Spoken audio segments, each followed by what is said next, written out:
Finally साथीहरू मैले आगो पुगिसकेको छु र आज म हजुरहरूलाई खसीको मासुको रेसिपी देखाउँछु।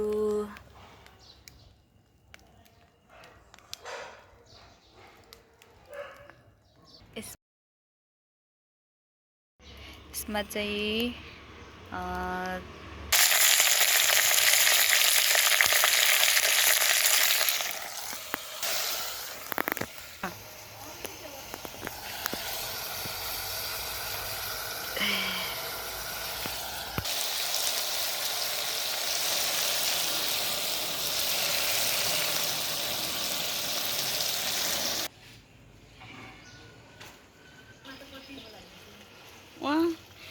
एडिट गर्न त कति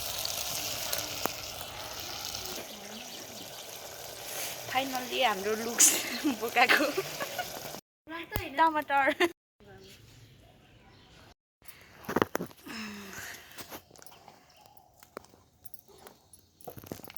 माइजूले आज खुटुको धिरो बनाउँदै हुनुहुन्छ। हाम्रो घरको लोकल करेसाबारीमा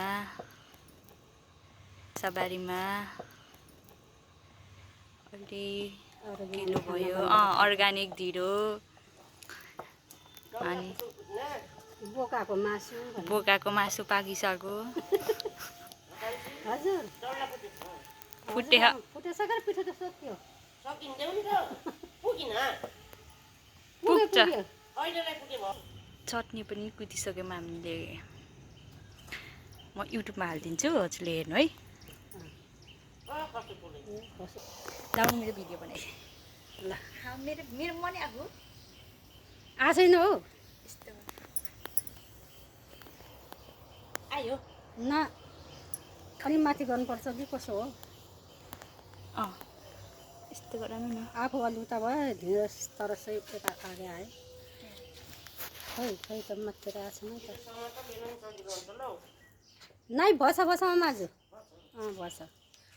तिम्रो त हात मात्रै देखेछौ नानी। के नाम र तिम्रो? सुमा। यो फुटेकै छैन बिचमा सुमा हो नाम। ल सुमाले बोकाको मासु बनाइसके चटनी पिसे अब ढिँडो बनाएको। म यहाँ धिरो बनाउँदैछु कोदोको ढिँडो अर्ग्यानिक खाना बनाउँदैछन् छोरीले।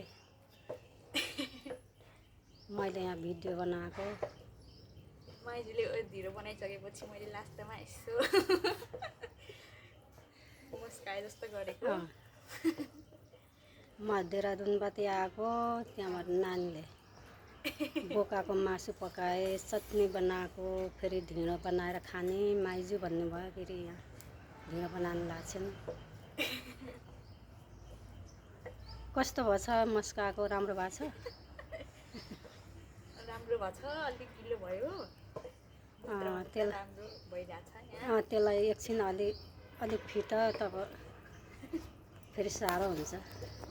त्यसलाई फिट्दै गर्नुपर्छ। मेरो फेस पनि आछ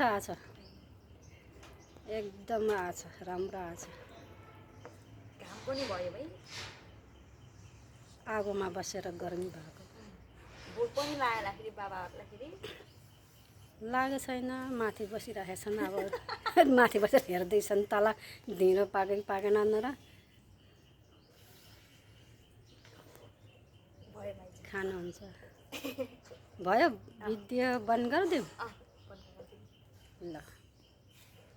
आज सुमन रे के अरे तिम्रो नाम? सुमनले पकाएको ढिँडो आज खाने भइयो। अझ यसमा सिस्नु भए हुन्थ्यो। सिस्नुको सब्जी सिस्नु पावा कति राम्रो हुन्थ्यो। तिमुरको चटनी त भएछ। ल बाई बाई। अहिले खाएको भिडियो बनाउँदा बाई बाई। ल कहाँ त्यो बन्द गर्ने नानी? तर गिलो र टिक्कै भयो हुन त है।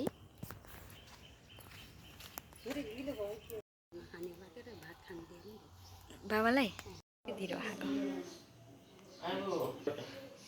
मामाले ढिँडो खाएको ल आमाको यसरी हो तैँले कसरी खान्छ यस्तो डोब्ने नि अन्त यस्तो गर्ने पाल्न दुई भाउनाको ढिँडो खाने कम्पिटिसन